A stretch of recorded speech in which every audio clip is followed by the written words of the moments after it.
சஹீஹாக்கப்பட்ட அந்த ஹதீஸில் வருது, ரஜுலுன் ஒரு மனிதர் ரசூலுல்லாஹ்விடம் வர்றார். ஒரு பொடியன் என்னத்துக்கு வர்றாருண்டா, அவருடைய வீட்டுல ஒரு மதில் கட்ட போறார். சம்பவத்தை கொஞ்சம் கேளுங்க. ஒரு மதில் கட்ட போறார். அந்த மதில் கட்டுற நேரம் அண்டை வீட்டாருக்கும் இவர் வீட்டுக்கும் நடுவுல ஒரு மரம். இன்னொரு செய்தியில அவர் ஒரு அனாதை என்று வருகிறது. அப்ப என்ன பண்றாரு, வீட்டுல எல்லாத்தையும் இழந்தவர் அந்த பொடியின் மதில கட்டுற நேரம் இந்த மரம் தடையா இருக்குது. அவர் போய் கேட்கிறார் அடுத்தவர்கிட்ட, அந்த அன்சாரிட்ட போய் கேட்கிறாரு, இந்த மரம் தடையா இருக்குது, இது எனக்கு தந்துருங்களேன், அப்ப நான் அதையும் சேர்த்து கட்டிடுவேன் அப்படின்றாரு. அவர் ஏழான்றார். அப்ப எனக்கு வித்துருங்களேன் என்றாரு. ஏழான்றாரு. நான் மதில கெட்டணும் என்றாரு. அப்பதான் எனக்கு இது பண்ணலாம், நீங்க இப்படியே பண்ணிட்டீங்கன்னா எப்படி நான் மதில் கெட்டுறதுன்னு கேட்கிறாரு. ஏன்னா சரியா இவருக்கும் அவருக்கும் இருக்குது. அல்லாஹ்வுடைய நல்லடியார்களே, அதனால் ரசூலுல்லாஹ்ட்ட போறாரு. ரசூலுல்லாஹ்ட்ட போய் கேட்கிறாரு, யார சொல்லலாம். அவர் சொல்லிட்டு போறாரு, நான் ரசூலுல்லாஹ்ட்ட சொல்லுவேன். யார சொல்லலாம், சின்ன விஷயம் யார சொல்லலாம், இந்த மதில கெட்ட இந்த மரம் தடையா இருக்குது, எனக்கு தர சொல்லுங்களேன் யார சொல்லலாம். எனக்கு தர சொன்னா சரி சரி அந்த மனுஷனை கூப்பிடுங்கன்றாங்க ரசூலுல்லாஹ். அவர் வர்றார். அல்லாஹ்வுடைய தூதர் கேட்கிறாங்க, கொடுத்துருங்களேன் இவருக்கு, அவர் கெட்டிடுவார் தானே, கொடுத்துருங்களேன். அந்த நேரம் அந்த மனிதர் சொல்ற, இல்ல அது என்னுடைய ஹக், எனக்கு கொடுக்க இயலாது. ரசூலுல்லாஹ் கொஞ்ச நேரம் இருக்கிறாங்க. வித்துருங்களேன்றாங்க. ஏழான்றாங்க. அல்லாஹ்வுடைய தூதர் ஒரு வார்த்தை சொல்றாங்க, இந்த மரத்தை கொடுத்தால் அல்லாஹ் சொர்க்கத்தில் உனக்கு ஒரு மரம் தருவான்டாங்க ரசூலுல்லாஹ். அந்த மனிதன் அதை பார்த்து எனக்கு வேணான்ட்டார். அவர் எழும்பிட்டார். அல்லாஹ்வுடைய தூதர் பேசுறார். சில மனிதர்களுக்கு அந்த பாக்கியம் இல்லை. இதை ஒரு சகோதரர் பார்த்து கொண்டிருக்கிறார். அவருடைய வரலாறு மிகவுமே தனிமையான ஒரு வரலாறு. Abu Dahdah. அவர் அந்த மனிதனுக்கு பின்னாடி போகிறார். போய் கேட்கிறார் அந்த மனிதனை பார்த்து, உங்களுக்கு தெரியுமா, ஏன்னா இவர் தான் மதீனாவுல இந்த இவருடைய தோட்டம், ஒவ்வொரு ஆளுக்கும் புஸ்தான், நிறைய தோட்டங்கள் இருக்கு. சில பேருக்கு வறுமை, சில பேர் பணக்காரன். அவர் கேட்கிறார், என்னுடைய தோட்டம் தெரியுமான்னு கேட்கிறார். அது 400 மரமா இருக்கட்டும், 500 மரமா இருக்கட்டும், 600 மரமா இருக்கட்டும். தென்னை தோட்டத்தை யோசிச்சு பாருங்க, 600 மரம் இருந்தா உங்களுக்கு என்ன வருமானம். அவர் கேட்கிறார், அந்த தோட்டம் தெரியுமான்னு. நான் தெரியுமன்றார். அந்த ஒரு மரத்துக்கு என் தோட்டத்தை நான் தர போறேன். இவர் கேட்கிறார், என்ன ஜோக் பண்றியா, என்னோட என்ன இது பண்றியா? வல்லாஹி வல்லாஹி இல்ல, அந்த ஒரே ஒரு மரத்தை நீ எனக்கு தருவியா, என் தோட்டத்தை நான் தந்துருவேன்.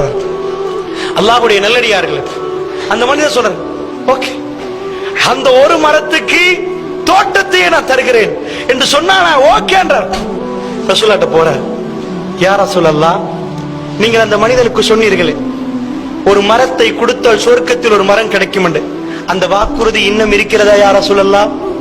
அந்த வாக்குறுதி எனக்கு கிடைக்குமா யா ரசூலல்லாஹ் நான் எடுத்தால்? ரசூலுல்லாஹ் சொன்னாங்க, நஹம், ஆமா ஆமா யா ரசூலல்லாஹ், அந்த மரத்தை நான் வாங்கிவிட்டேன் யா ரசூலல்லாஹ், அந்த மரத்தை நான் வாங்கிவிட்டேன் யா ரசூலல்லாஹ், இந்த இளைஞனுக்கு நான் அந்த மரத்தை கொடுக்கிறேன் யா ரசூலல்லாஹ். அல்லாஹு அக்பர், அல்லாஹு அக்பர். 600 பேரிச்ச பழத்தோடு உள்ள ஒரு மரம் உள்ள ஒரு தோட்டம். அது 400, 500, 600, இவ்வளவு பெரிய தோட்டம். ரசூல் அல்லாஹ் எப்படி முஃமின்களை தேர்ந்தெடுக்கிறான் பாருங்கள். முஃமின்களுக்கு எப்படி வாய்ப்பை கொடுத்தான். ஒவ்வொரு அடியானுக்கும் ஒவ்வொரு நேரத்திலும் ஒவ்வொரு மாதிரி வாய்ப்பை கொடுத்தான் அல்லாஹ். அல்லாஹ் எனக்கும் உங்களுக்கும் தந்த வாய்ப்பு அல்லாஹ்வுடைய நல்லடியார்கள் இது. அல்லாஹ் மறுமையிலே நிச்சயமாக எங்களை வைத்து கொஞ்சம் குலாவ வேண்டுமாக இருந்தால், இறைவனுக்காக வேண்டி நாங்கள் கொடுத்திருந்தால் அல்லாஹ் நிச்சயமாக தருவான். அல்லாஹ்வுடைய நல்லடியார்களே, என்ன சொன்னார் அந்த பொடியனை பார்த்து, அதை எடுத்துக்கொள்ளப்பா, நான் வாங்கிவிட்டேன், அந்த மனிதனுக்கு என்னுடைய தோட்டத்தை கொடுத்து விட்டேன். ஹதீஸில் வருகிறது, பெருமானார் சொன்னார்கள், அபூ தஹ்தாவுக்கு, சஹீஹ் முஸ்லிம்ல வருகிறது, அபூ தஹ்தாவுக்கு சொர்க்கத்தில் எத்தனை கனியோடு நிறைந்த மரம், எத்தனை மரம், எத்தனை கனியோடு நிறைந்த மரம். அபூ தஹ்தா எழும்பும் வரைக்கும் ரசூலுல்லாஹ் திரும்ப திரும்ப திரும்ப திரும்ப சொன்னார்கள், எத்தனை மரம், எத்தனை மரம். அபூ தஹ்தா, உன்னுடைய வியாபாரம் பயனளித்து விட்டது அபூ தஹ்தா, நீ வெற்றி பெற்று விட்டாய் அபூ தஹ்தா. அவர் எழும்பி விட்டார். ரசூலுல்லாஹ்வுடைய சபையில் எழும்பி விட்டார். அவர் வீட்டை நோக்கி போகிறார். அவர் தன்னுடைய மனைவியை கூப்பிடுகிறார், யா உம்மு தஹ்தா, உம்மு தஹ்தா, நான் ஒரு வியாபாரம் செய்து விட்டேன் உம்மு தஹ்தா, நான் இந்த தோட்டத்தை விட்டு விட்டேன் அல்லாஹ்வுக்கும் அல்லாஹ்வுடைய தூதருக்கும். அவருடைய மனைவி சுப்ஹானல்லாஹ், சுப்ஹானல்லாஹ், அல்லாஹ் கொடுத்த மனைவி கொஞ்சம் பாருங்கள். அவள் சொல்கிறார், வெற்றிகரமான வியாபாரம், மாஷா அல்லாஹ். இவர் என்ன சொல்லுகிறார், உம்மு உம்மு தஹதா, நாங்கள் வெளியே போய்விட வேண்டும். இந்த தோட்டம் அல்லாஹ்வுக்கும் அல்லாஹ்வுடைய தூதருக்கு கொடுத்து விட்டேன், நாங்கள் வெளியே போய்விட வேண்டும் உம்மு தஹதா.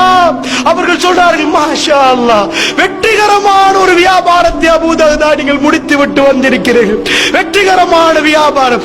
அவர்கள் அந்த தோட்டத்தில் எதுவுமே எடுக்கவில்லை. அல்லாஹ்வுடைய நல்லடியார்களே, அவர்கள் திரும்ப வந்து விட்டார்கள். அல்லாஹ்வுடைய நல்லடியார்களே, அவர்கள் வந்து கேட்டார்கள், யா ரசூலல்லாஹ், எனக்கு அந்த மரம், எனக்கு அந்த மரம், அல்லாஹ் சுவர்க்கத்திலே உங்களுக்கு எத்தனை மரம் அபூ தஹதா? அவருடைய ஜனாசாவில் ரசூலுல்லாஹ் சொல்லி காட்டுறார். அல்லாஹ்வுடைய நல்லடியார்களை நன்றாக புரிந்து கொள்ளுங்கள், இதுதான் பாலைவனத்து வரலாறு.